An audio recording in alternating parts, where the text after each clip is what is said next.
श्रद्धा मम ते मते स्मृतिरपि त्वय्यर्चनं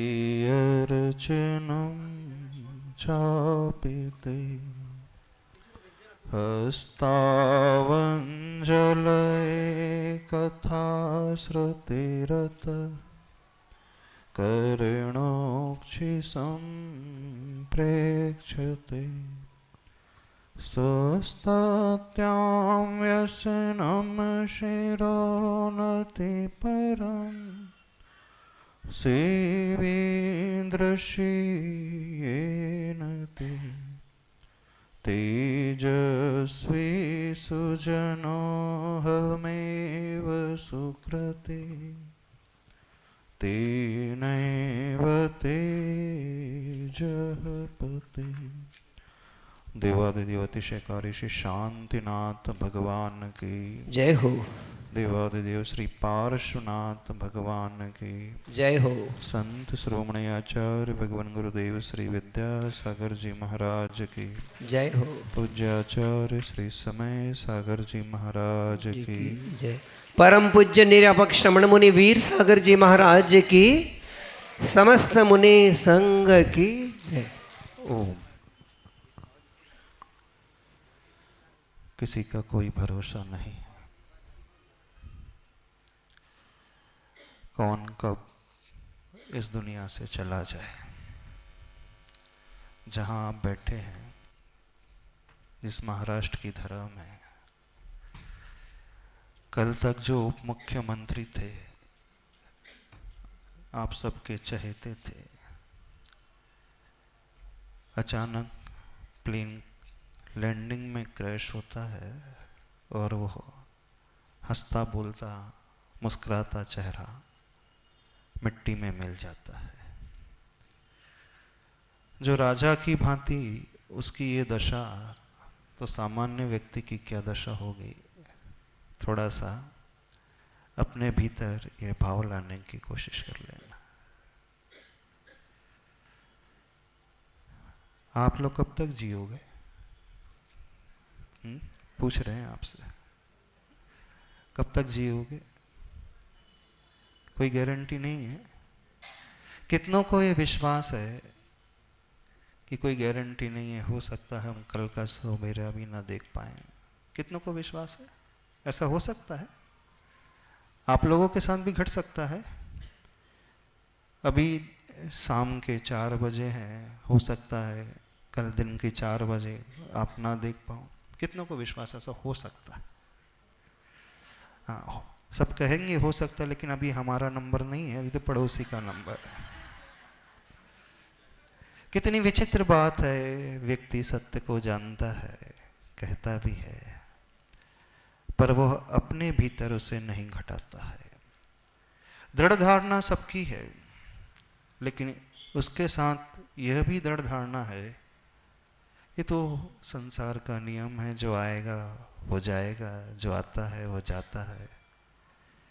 कभी भी गाड़ी बंद हो सकती है, रुक सकती है, फिर भी मन का एक कोना कहता है अपन 70-80 तो क्रॉस कर ही जाएंगे। कहता है कि नहीं? जो 70 का है उसे लगता है 90 वाले भी बैठे हैं, 100 वाले भी बैठे हैं। जब वो 90-100 तक जी सकता है, इवन जो डॉक्टर है ना, उन्हें तो यही लगता होगा। जब हम दुनिया को ठीक करते हैं, लोगों के रोगों को ठीक करते हैं, तो अपने आप को बचा ही लेंगे, लगता है ना ऐसा? व्यक्ति सब कुछ जानते हुए भी सत्य से मुख क्यों मोड़ करके रहता है? ये बड़ा विचित्र प्रश्न है। थोड़ा सा समझने की कोशिश करो। जो सत्य हम अभी दूसरों के लिए बताते हैं, काश उसे हम अपने भीतर घटाने की कोशिश करना शुरू कर दें। और जैसे ही व्यक्ति इस सत्य को अपने भीतर देखने लगता है, बस वहीं से उसकी जिंदगी के जीने का तरीका बदल जाता है, वहीं से उसकी दृष्टि बदल जाती है, वहीं से उसकी सोच बदल जाती है।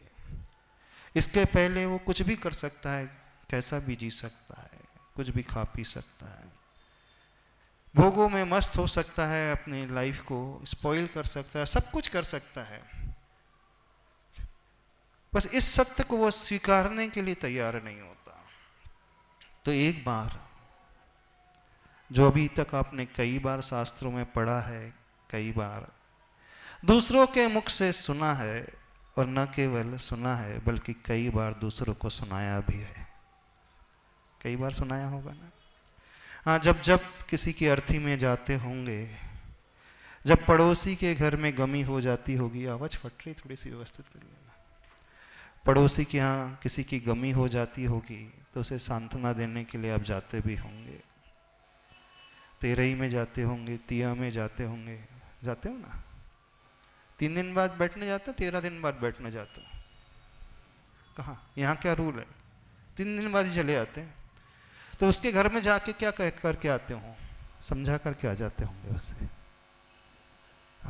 बड़े अच्छे से समझा देते होंगे। समझाते हैं ना, बड़े अच्छे से सुना देते होंगे। तो जिसे कई बार दूसरों को सुनाया भी है, काश उसे एक बार स्वयं सुन ले, बस वहीं से सब कुछ बदला बदला नजर आएगा। पूरा जीवन जो है आने वाला रूपांतरित हो जाएगा, एक अलग ही लाइफ हो जाएगी, अलग ही रहोगे आप, उसी परिवार में रहोगे, उन्हीं के साथ उसी घर में रहोगे, वही व्यापार भी करते रहोगे, वही क्रियाएं भी करते रहोगे जो रोज करते थे, लेकिन हर क्रिया के पीछे अब आपकी दृष्टि बदली रहेगी। अब आप पहले जैसे नहीं रहोगे, अब आप कुछ अलग ही हो जाओगे। बस वहीं से व्यक्ति ज्ञानी हो जाता है। ज्ञानी और अज्ञानी में ज्यादा फर्क नहीं होता है। अज्ञानी के पहले जो लिखा हुआ है ना, उसी को हटाना है। सब तो अज्ञानी है अपन, है ना। अज्ञान से परिचय सबका है, और हर व्यक्ति यहाँ अज्ञानी है। बस इतना पुरुषार्थ करना है, उस अज्ञान में से अ को हटा दिया तो ज्ञान हमारे भीतर प्रकट हो जाएगा। बस यही ज्ञान आज तक हमने समझने की, जानने की कोशिश नहीं की है। और जब कोई समझाने वाला आता है, कोई गुरु आते हैं जीवन में, कोई ऐसे उपदेशक मिल जाते हैं, तो विरले लोग होते हैं गुरु के उस उपदेश को अपने कानों में ही नहीं डालते हैं, गुरु के उस उपदेश को अपने हृदय में समाहित कर लेते हैं। तो पूछना चाहते हैं वार्षी वाले, गुरु के उपदेश को कानों का विषय बनाओगे, बुद्धि का विषय बनाओगे, दिमाग का विषय बनाओगे, कि अपने हृदय का विषय बनाओगे? बोलिए, जितने बैठे हैं। सुना तो बहुत है, और कईयों को सुना होगा, अच्छे अच्छे महारथियों को सुना होगा, नहीं सुना होगा। ऐसा नहीं जीवन में पहली बार आप सुन रहे होंगे। पहली बार सुन रहे हैं किसी गुरु के प्रवचन को? नहीं, सबने सुने हैं। और आजकल वर्तमान में तो टीवी में, मोबाइल में, यूट्यूब में सुनते ही रहते हैं। इतना सुन रहे हैं, इतना सुन रहे हैं कि सुनते सुनते बोर हो गए, है ना। इतना देख रहे हैं कि देखते देखते थक गया है व्यक्ति। अब वह उपदेश भी, वह देखना भी एक रूटीन जैसा हो गया है। और याद रखे, जो हमारी लाइफ में रूटीन बन जाता है, फिर उसकी कोई वैल्यू नहीं होती है, कोई वैल्यू, कोई कीमत नहीं होती है। जीवन में आनंद तब आता है जब हम रूटीन से हट करके कुछ करते हैं। आपने जब नई गाड़ी खरीदी होगी तब आपका आनंद अलग ही होगा। जब आपने BMW खरीदी होगी, क्यों विवेक जी, जब पहली बार BMW लाई होगी उस समय आनंद कैसा था कि नहीं? फर्स्ट डे का आनंद, फर्स्ट व्हीकल का, फर्स्ट ड्राइव का आनंद अलग ही है। अब धीरे धीरे वही ड्राइव रोज होने लगी, वही गाड़ी रोज चलने लगी, अब आनंद वैसा आता है? नहीं आता ना। हाँ, जो पहली लाइफ में जो भी पहला होता है वो आनंददायक अलग ही होता है। फिर वो आनंद घटता चला जाता है। क्यों घटता चला जाता है? एक मेंटलिटी होती है, फिर वो हमारी रूटीन में आ गया, डे टू डे एक्टिविटी में आ गया। तो जो भी रूटीन में आएगा वो हमारे आनंद को छीनने वाला होता है। हमारे लिए वो भाव होते ही नहीं। तो विशेषकर धर्म के साथ, तो गुरु के प्रवचनों के साथ, तो धर्म की क्रियाओं के साथ हर व्यक्ति ने उसे रूटीन में ढाल लिया ना। प्रवचन भी सुनने के आदी हो गए हैं आप, दर्शन करने के भी आदी हो गए हैं, अभिषेक करने के भी आदी जैसे हो गए हैं, गुरु के पास आने के भी आदी जैसे हो गए हैं। अब गुरु देव शास्त्र आप सबकी लाइफ में एक रूटीन बन गए हैं। रूटीन का अर्थ समझते हो? जैसे घड़ी में सेल डाल दिया जाता है, नॉन स्टॉप घड़ी चलते रहती है 24 घंटे। भले ही आप सो जाओ रात में, फिर भी घड़ी नहीं रुकती है, वो प्रति सेकंड उसका कांटा मुंह होते रहता है, चलते रहता है। अब आपको कुछ नहीं करना है, उसकी बैटरी अपने आप उसे चलाते रहती है। वो ऑटो मोड में आ गई घड़ी, उसमें अब कुछ भी पुरुषार्थ नहीं। ऐसे ही व्यक्तियों के साथ होता है, हर एक की लाइफ ऑटो मोड में आ चुकी है। बॉडी से सारी एक्टिविटी हो रही है, सारी क्रियाएं हो रही हैं, विशेषकर धर्म की, घर की नहीं है, व्यापार की नहीं। क्योंकि व्यापार में, बिजनेस में आपको रोज अच्छा आनंद मिलता है। पता नहीं कब कौन सा कस्टमर आ जाए, ज़्यादा दे करके आए तो उस समय खुशी अलग होती है ना। आपने सोचा ही नहीं था 10,000 का लेगा, 50 का लेकर चले जाएगा, तो अरे वाह। आपके मार्जिन 10% थी, 15% दे करके जाए तो आप फूल करके कुप्पा हो जाते हो। तो संसार के क्षेत्र में, व्यापार के क्षेत्र में, विषय भोग के क्षेत्र में आप हमेशा अपने रूटीन को बदलते रहते हो। बदलते हो कि नहीं? रोज जो भोजन करते हो, संडे को भी वही भोजन करते हो? पूछ ले क्यों? सोमवार से लेकर शनिवार तक जो आपके मेनू रहता है, थाली में रहता है, संडे को भी वही रहता है। संडे शाम को कुछ बदल जाता है, क्यों? बोले रोज रोज खाते खाते थक जाते हैं, कुछ चेंज होना चाहिए। तो हर व्यक्ति संडे को रेस्टोरेंट में चले जाएगा, बाहर चले जाएगा खाने के लिए, उसे कुछ नया टेस्ट चाहिए। वो रूटीन को तोड़ने की कोशिश करता है ना। आपके पास ढेरों साड़ियां हैं, ढेरों वस्त्र हैं, ढेरों कपड़े हैं, फिर भी आपको नए कपड़े चाहिए। बोले क्यों? अब पहनते पहनते बोर हो गए, तो एक नया ड्रेस, नई साड़ी। तो व्यक्ति देखना संसार के हर क्षेत्र में अपने रूटीन को तोड़ता है, एक जैसा रूटीन कभी नहीं रखता। वो उसके पास कार है, एक है, दो है, फिर भी नहीं, अब इस कार को चलाते चलाते बोर हो गए, अब नहीं।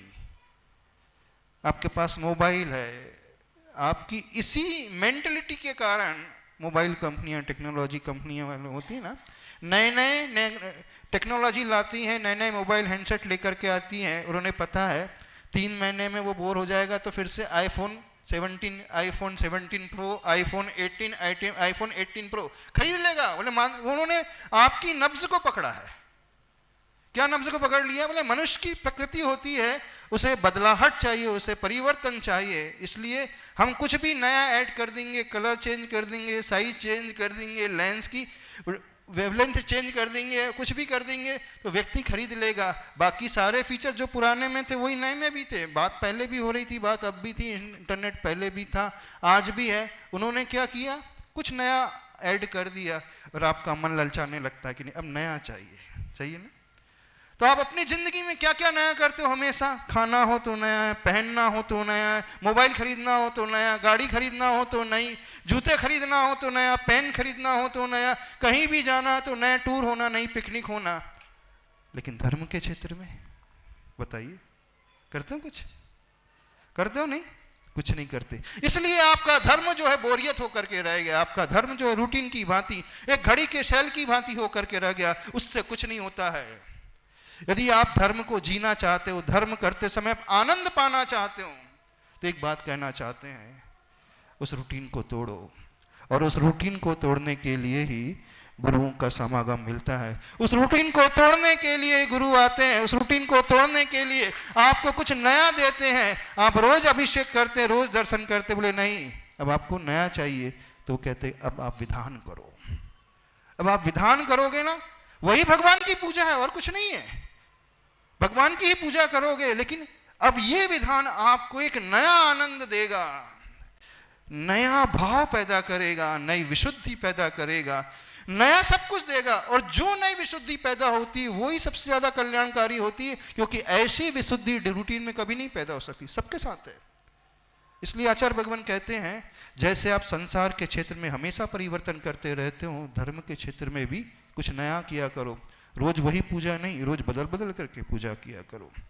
और जब गुरु मिल जाए तो बहुत भक्ति भाव से भर करके, यदि वो सानिध्य मिल जाए तो उनके सानिध्य में करोगे तो जिंदगी भर की आपकी धर्म की सारी क्रियाएं एक तरफ रख दो, जिंदगी भर की पूजा एक तरफ रख दो, जिंदगी भर के विधान आप एक तरफ रख दो, जिंदगी भर के व्रत उपवास एक तरफ रख दो, और गुरु की सन्निधि को पाकर के आप जो धर्म करोगे वो आपकी लाइफ का एक अलग ही पिक्चर होगी, एक अलग ही पेज होगा। वो 3 दिन 5 दिन का जो पुण्य आप कमाओगे, जो 3 दिन 5 दिन की आप विशुद्धि पैदा करोगे, वो आपकी जिंदगी भर की विशुद्धि पर भारी पड़ जाएगी, क्योंकि वो आनंद का भाव उस नएपन को लेकर के गुरु सन्निधि में होता है। बस इस प्रकार की मानसिकता अपने जीवन में बनाना सीखो।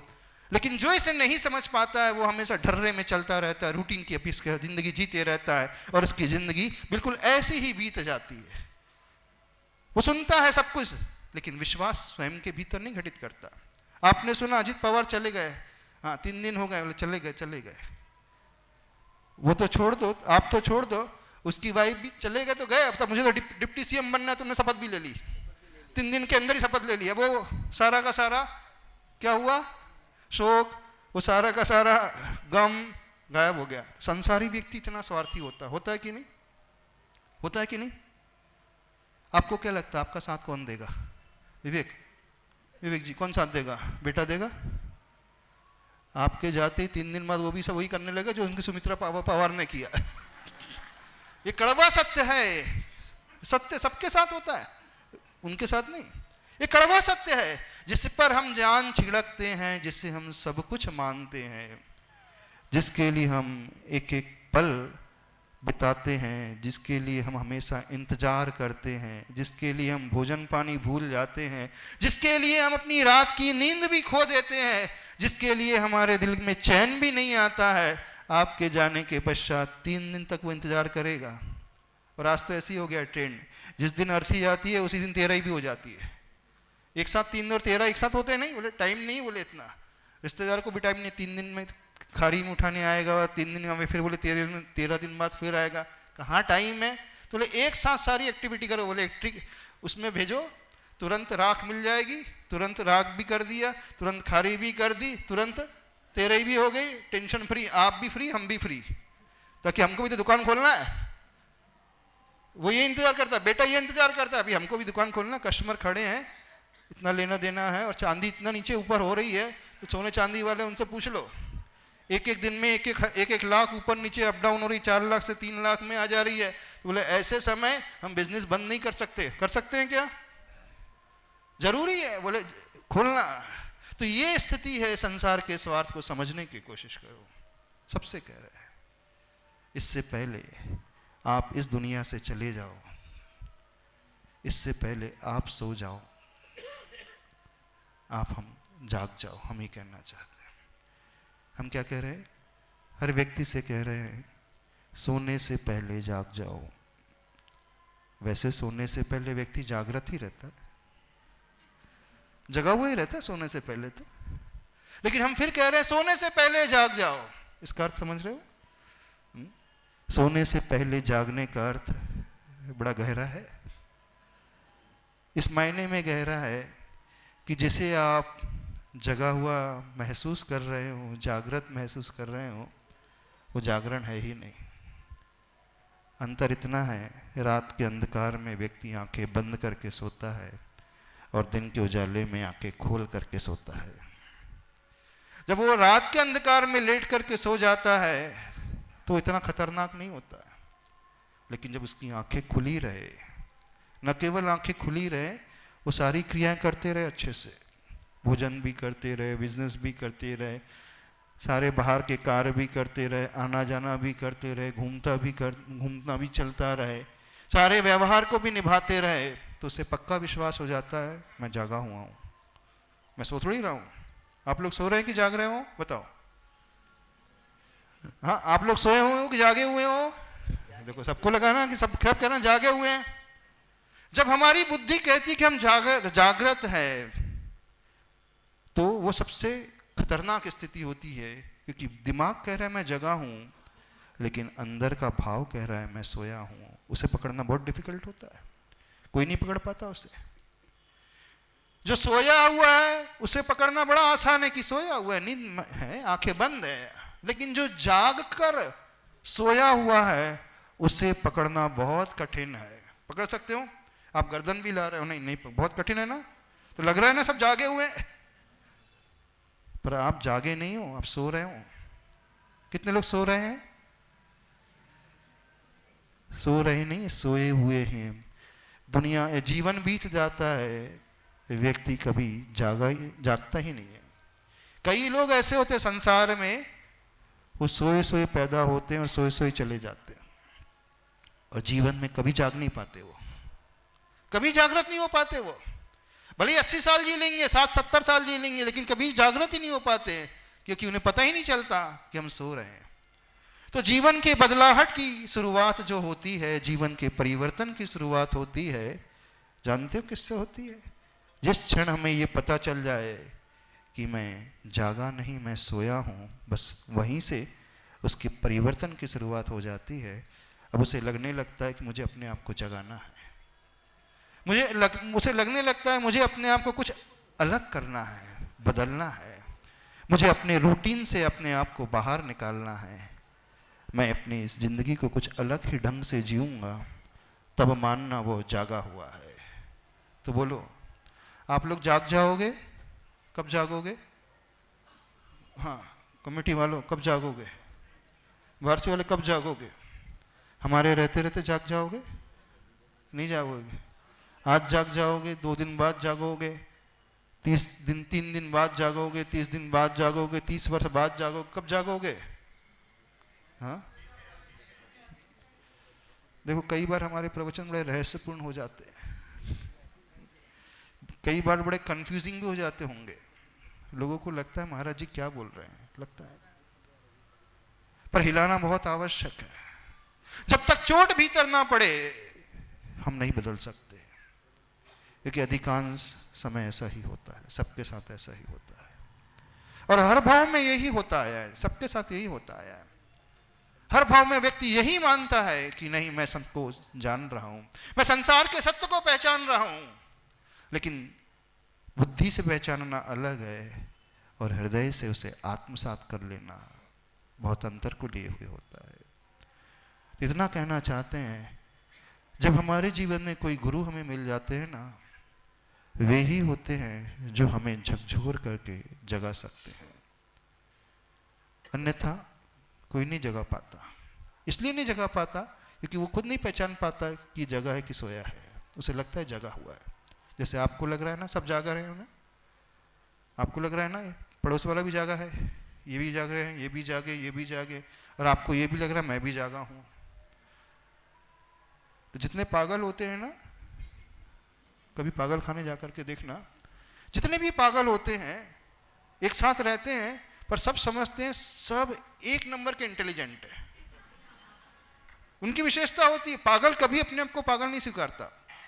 पूछ लो डॉक्टर से, पागल का एक पहला लक्षण होता है वो सबसे ज्यादा अपने आप को इंटेलिजेंट मानता है, समझदार मानता है, वो मानता ही नहीं कि मैं पागल हूं। और यदि हम गहराई में जाए, जितने भी डिप्रेशन वाले पेशेंट होते हैं, मानसिक रोगी होते हैं, है ना, मानसिक रोगी समझते हो कि नहीं, उनका पहला लक्षण होता है कि वो स्वीकारते नहीं कि हमें मानसिक रोग है। उन्हें ये लगता है हम समझदार हैं, हम अच्छे से बातें कर रहे हैं, हम बच्चों को समझा रहे हैं, सबको समझा रहे हैं, हम कहां रोगी हैं। तो मानसिक रोगियों की पहचान, पागलों की एक पहचान होती है कि वो कभी नहीं स्वीकारते कि हम पागल हैं, और वो अपने आप को सबसे ज्यादा स्मार्ट मानते हैं। आप देखना किसी पागल को, वो कितने अच्छे से बात करता है, वो कितने अच्छे से स्पीच देता है, ध्यान से देखा करो। मंदिर तो रोज जाते, एक आध बार पागल खाने भी जा करके देखो, है यहाँ पागल खाना है? वैसे नहीं है, अरे टीवी में देख लेना, आपको आजकल सब कुछ अवेलेबल हो जाएगा। जो बेस्ट पागल खाना है इंडिया का, वहां का दृश्य देख लेना, वहां का वीडियो मिल जाएगा। उनकी हरकतें देखने की कोशिश करो, संसार में बड़ी अच्छी हरकतें रहती है, लगता है क्या गजब की।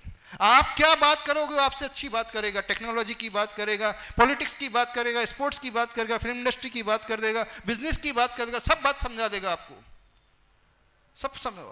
और वो अपने आप को सबसे ज्यादा समझदार, सबसे ज्यादा ज्ञानी मानता है। ऐसे ही दुनिया में अधिकांश लोग हैं वो ये समझते हम जगे हुए हैं,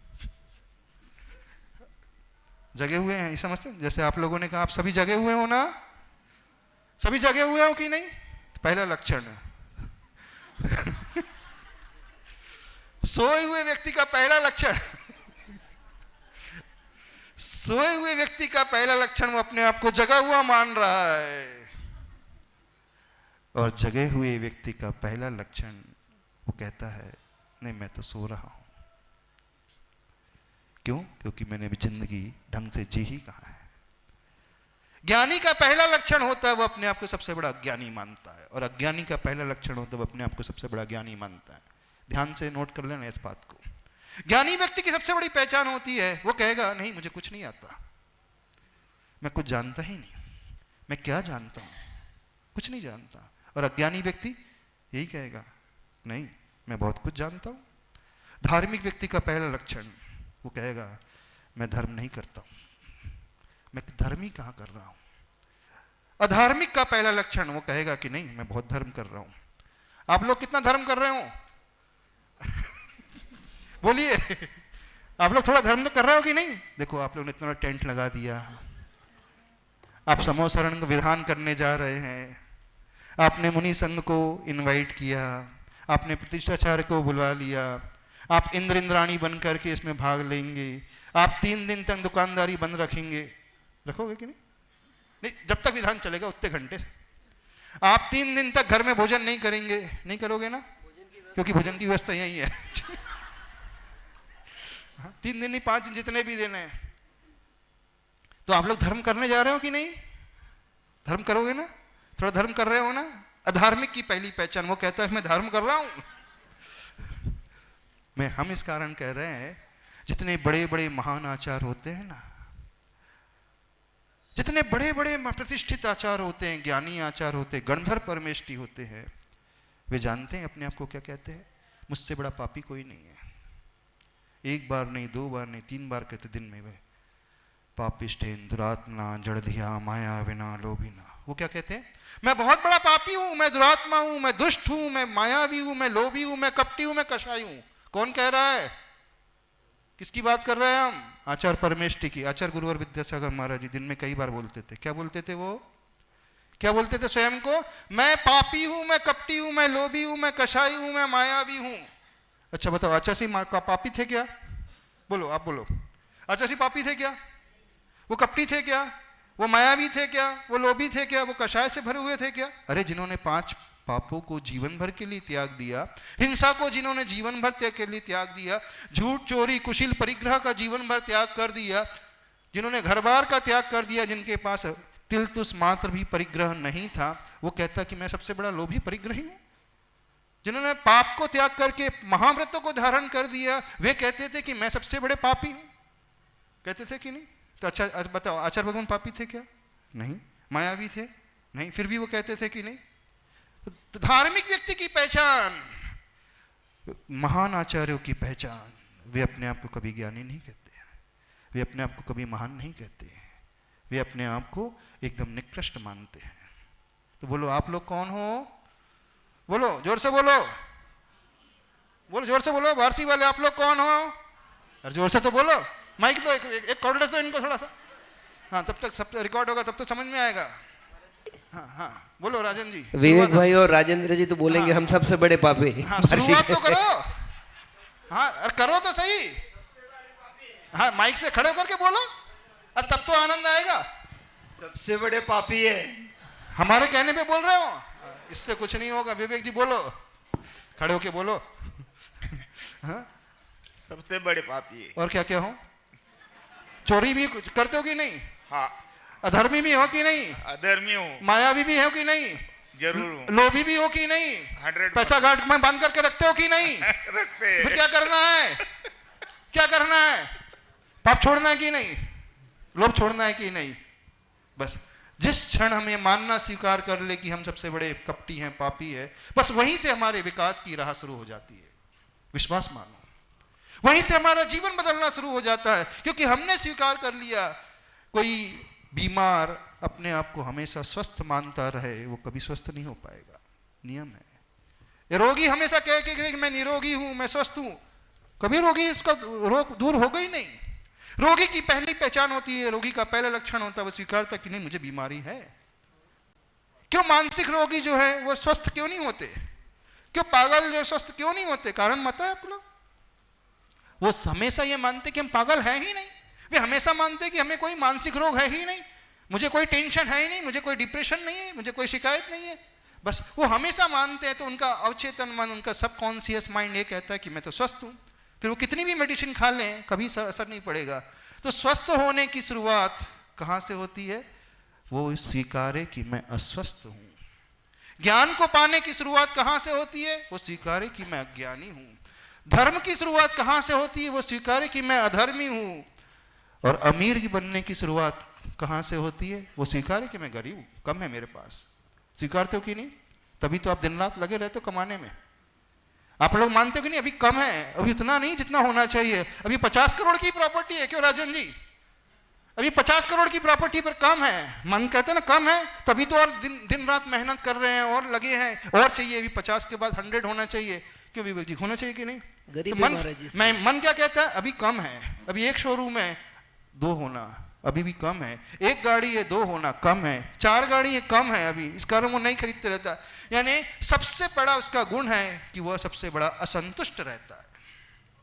और जो संतुष्ट हो जाएगा फिर वो मेहनत करना छोड़ देगा, दुकानदाना छोड़ देगा, व्यापार करना छोड़ देगा, नौकरी करना छोड़ देगा। ठीक है अब जो है सो है। हम लोग सबसे बड़े संतुष्ट हो गए, इसका छोड़ दिया, सब धंधा पानी सब छोड़ दिया, घर बार छोड़ दिया, कुछ नहीं चाहिए। पर आप लोगों को भी बहुत चाहिए, चाहिए ना? कितना चाहिए? छोटी सी है जिंदगी, बड़े बड़े अरमान, पूरे हो ना पाएंगे, निकल जाएंगे जस्ट लाइक अजित दादा पवार। हाँ, चुनाव का प्रचार प्रसार करने जा रहे थे। हाँ, प्रचार प्रसार, अभी जिला परिषद का चुनाव लड़ना है, अभी पार्टी में इतने टिकट आना चाहिए, इतने सीट मिलना चाहिए। छोटी सी है जिंदगी, वे भी नहीं रहे जो अपने आप को कहलाते थे महारथी, वे भी नहीं रहे जो अपने आप को चक्रवर्ती कहते थे, जो अपने आप को देवता इंद्र कहते थे, वे अपने आप को बड़े श्रेष्ठी कहते थे, जो अपने आप को सबसे बड़े धनी मानते थे, वे भी नहीं रहे। तो आपकी और हमारी क्या औकात है? कोई औकात है अपनी? अरे और तो और स्वयं तीर्थंकर भगवान भी नहीं रहे, स्वयं भरत चक्रवर्ती वह भी नहीं रहा, कोई नहीं रहा। जब वे नहीं रहे तो अपन कहां रह पाएंगे? तो आंखें बंद हो उससे पहले क्या करना है? जाग जाना है। हाँ, तो कितने लोग जागने को तैयार हैं? जागने को तैयार हो? कैसे जागोगे? अब कैसे जागोगे? जो अभी तक करते थे वो नहीं करना, जो नहीं करते थे वो करना। अभी तक का आपका धर्म रूटीन वाला धर्म, अभी तक का आपका धर्म जो मशीन वाला धर्म, जितनी चाबी भरी, जैसी चाबी भरी, जितना सेल डाला, एक टाइम टेबल के अनुसार चल रहा था। नहीं, अब आपके धर्म में कुछ आनंद आना चाहिए, आपके धर्म में कुछ विशुद्धि बढ़ना चाहिए, आपकी इच्छाओं में कुछ अंतर का भाव होना चाहिए। तो समझना वह धर्म, वह विशुद्धि आपके लिए गजब का काम करने वाली सिद्ध हो जाएगी। ऐसी विशुद्धि सिद्ध होगी, ऐसी विशुद्धि सिद्ध होगी, जिंदगी भर की विशुद्धि, जिंदगी भर का पुण्य आप एक तराजू के पालड़ी में रख दो, जिंदगी भर की सारी अच्छाइयां, जिंदगी भर का दान आप एक पालड़ी में रख दो, जिंदगी भर का दान आप, जिंदगी भर की सेवा वैयावृत्ति आप एक पालड़ी में रख दो, जिंदगी भर की सामायिक जाप माला एक पालड़ी में रख दो, जिंदगी भर की पूजा एक पालड़ी में रख दो। लेकिन जो विशुद्धि वाली पूजा, विशुद्धि वाला दान, विशुद्धि वाला धर्म, गुरु की सन्निधि वाला वो क्रियाकर्म एक अलग ही प्रकार का होगा। वो आपके जिंदगी भर के सबको धो डाल देगा, क्योंकि वो एक अलग ही विशुद्धि, चरमोत्कर्ष विशुद्धि, चरमोत्कर्ष जो भाव पैदा होते हैं वो इसी क्षेत्र से, इसी निमित्त से पैदा होते हैं। तो करना चाहते हो कि नहीं? क्या करना चाहते हो? दूसरों को सुनाया बहुत है, अब थोड़ा सा अपने आप को सुनाना है। सुनाओगे तो जाग जाओगे। हाँ, नहीं तो अजित पवार की जो दशा हुई है वही आप लोगों की होने वाली, सबकी वही होने वाली है और हमारी भी होने वाली। हम भी उसमें से अछूते नहीं, हम भी उसमें से अछूते नहीं, सबकी वही दशा होने वाली है। पर एक कार्य हमें करना है, जो भी हमने दिमाग का विषय बनाया है, जो कानों का विषय बनाया है, जो बुद्धि का विषय बनाया है, उसे अपने हृदय का विषय बना लेना। आज बस यह बात सीख करके चले जाना अपने लाइफ में, तो विश्वास मानना, हो सकता है इसी बात से आपको सम्यक दर्शन पैदा हो जाए, हो सकता है इसी बात से आपको वैराग्य पैदा हो जाए, हो सकता है इसी बात से आपका जो राग, तीव्र आसक्ति का भाव परिवार के प्रति, तीव्र गहरी आसक्ति का भाव धन के प्रति, वैभव के प्रति, विषय भोग के प्रति है, उस पर चोट लग जाए। जितने लोग भी बदले हैं, जितने लोग कभी कल्याण हुआ पूर्व में, अतीत में, उठा करके देखो इतिहास, वर्तमान ग्रंथों को उठा करके देखो, वे तभी बदले जब उनके दिमाग में चोट पड़ी है, अन्यथा कुछ नहीं होता है। टुकुर टुकुर टुकुर टुकुर करते रहो, उससे कुछ नहीं होता है। सही टाइम पे जब सही चोट पड़ती है, वो रिजल्ट दिलाने वाली होती है कि नहीं? आप एक ही कार्य को धीरे धीरे धीरे धीरे वैसा ही करते रहो, नहीं, जिस समय आवश्यकता है उस समय करना चाहिए, और सही निशाने पे वो चोट लग जाए तो बदल जाती है जिंदगी। टुकुर टुकुर तो हम हमेशा करते हुए आ रहे हैं, ऐसा धर्म तो हर व्यक्ति हमेशा करते हुए आ रहा है। कौन नहीं कर रहा है? कर रहा है कि नहीं? आप कर रहे हो? किसी की जिंदगी के 50-60 साल निकल गए, 40 निकल गए, वो करते हुए आ रहे हैं। ऐसा नहीं कि आप भगवान के पास पहले नहीं आते होंगे, आते होंगे। आप रोज दर्शन करते होंगे, आप रोज भगवान के सामने बैठ करके माला भी फेरते होंगे, अष्टक भी चढ़ाते होंगे भगवान के पास बैठ करके, आप पूजा भी करते होंगे भगवान के पास बैठ करके, पर वो सोते सोते होने वाली पूजा है, वो एक रूटीन की पूजा हो गई, वो रूटीन का धर्म हो गया। उस धर्म से कोई फर्क नहीं पड़ता, उससे कोई कल्याण नहीं होता। यदि कल्याण होना होता तो अभी तक हो गया होता, पर अभी भी नहीं हुआ है। इसका अर्थ है कि जैसे संसार के क्षेत्र में हम हमेशा परिवर्तन लेकर के आते हैं, कुछ नया करने की कोशिश करते हैं, जब भी नया हमें मिलता है हमारा मन ललचा जाता है, और मन मनुष्य की प्रकृति होती है, नेचर होता है। नवे भवेत प्रीति एक नीति होती है, जब भी हमें नया मिलता है वहाँ हमारी प्रीति उत्पन्न होने लगती, प्रेम उत्पन्न होने लगता है, अच्छा लगने लगता है, और जो पुराना हो जाता है उससे व्यक्ति बोर होने लगता है। ये नियम है, चाहे आपके पास करोड़ की गाड़ी भी क्यों ना हो, पुरानी हो जाएगी अब बोर होने लगेगी, और नई कुछ आ जाएगी अब अच्छी लगने लगेगी। तो जैसे सांसारिक क्षेत्र में आप हमेशा नयापन लाने की कोशिश करते हो, नए कपड़े, नया मोबाइल, नई गाड़ी, नया भोजन, अच्छा भोजन, नए लोग, नया नया सब कुछ, ऐसे ही धर्म के क्षेत्र में भी कुछ नयापन होना चाहिए। वो नयापन हमें आनंद से भरने वाला होगा, हमारे लिए बहुत ऊपर उठाने वाला होगा। तो कुछ करना चाहते हो कि नहीं? क्या करना चाहते हो? कुछ नयापन। गुरु की सन्निधि मिलती है, बहुत दुर्लभता से मिलती है, और उसे जो व्यक्ति छोड़ देता है वो अपने जीवन को ही गवा देता है। तो देख लेना, इन दिनों के प्रवास में इस बारसी से कुछ लोग ऐसे हो जाएंगे जिनका जीवन आमूल चूल बदल जाएगा, और कुछ लोग ऐसे रहेंगे ढाक के 3 पात, जैसे पहले थे वैसे ही, उन्हें कोई फर्क नहीं पड़ेगा। जैसा रूटीन पहले चल रहा था वैसे रूटीन उनका चलता रहेगा। लेकिन जो अलग ही अपने भीतर बदलाहट डालेंगे वे बड़े दुर्लभ होंगे, और उनमें से कुछ ही लोग निकल करके आएंगे। तो हम देखना चाहते हैं इस गांव से, इस तालुका से कुछ ऐसे लोग जो जागृत हो जाएं, जिनके जीवन में नयापन आ जाए, जिनके धर्म में नयापन आ जाए, जिनकी विशुद्धि में नयापन आ जाए, तो हम लोगों का यहाँ पर आना सार्थक हो जाएगा। आज का श्रावक आप में से ही कल मुनि बन जाएगा, आज का श्रावक आने वाले भवों में भगवान बन जाएगा, आज का भक्त ही वह भगवत पद को पाने वाला हो जाएगा। बस इस शिक्षा को अपने साथ ले करके जाना। जो इसे गहरी गांठ बांध कर रख लेगा, विश्वास दिला रहे हैं, वो अवश्य अपने जीवन को अवश्य एक अलग ही ऊंचाइयों को छूने वाला हो जाएगा। क्योंकि यही कुछ पल होते हैं, यही कुछ शिक्षा होती है जो हमारे जीवन को आमूल चूल बदलने वाली होती है। तो बस इस संकल्प को अपने साथ ले लोगे तो बस ये संकल्प ही है आपको बहुत कुछ देने वाला हो जाएगा। तो सांसारिक क्षेत्र में ये संकल्प जो आपको दिन भर भगाए रखता है, कभी चैन से बैठने नहीं देता है, बस धार्मिक क्षेत्र का भी यही संकल्प आपके जीवन का होना चाहिए। बोले संत शिरोमणि आचार्य भगवान गुरुदेव श्री विद्यासागर जी महाराज की